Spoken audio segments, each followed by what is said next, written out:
The governor's office and governor's finance office are giving an update on proposed budget amendments after the initial budget proposal had a deficit of more than $300 million, which was then brought down to $85 million.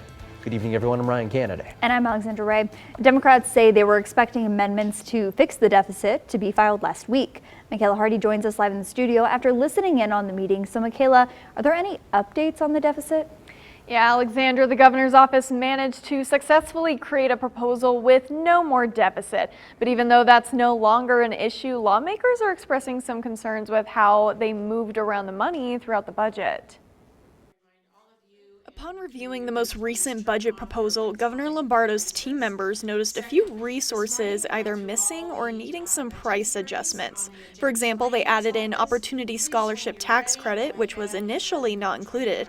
Another example is adding in Child Care Tax Credit with the budget of $24 million during the fiscal year of 2026 to 27. The Child Care Tax Credit is part of the governor's priority bills and should have been included in the statement of unappropriated general fund balance revenues. The 2025 to 27 state general fund balance update says no programs, positions, or services were recommended to be eliminated by the governor's office to balance the budget. So rather than cutting any programs, lots of the changes involved turning ongoing expenses into one-shot appropriations, a method some lawmakers are concerned about. If I'm preparing my budget for the next year or the next couple of years, ongoing expenses, I have a car, I have to buy insurance. I can't drive without insurance. I need gas. Those are ongoing expenses. Governor Lombardo's chief of staff, Ryan Cherry, says most ongoing expenses are focused on the governor's Big Five bills, such as education, economic development, public safety, state government administration, and election administration.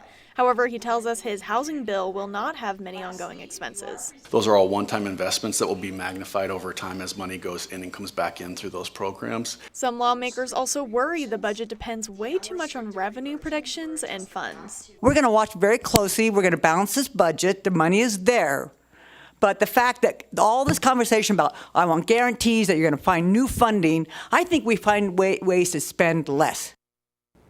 Now that the deficit is no longer a challenge, we got 117 more days for lawmakers to discuss and agree on a budget for the 2025 to 27 fiscal year.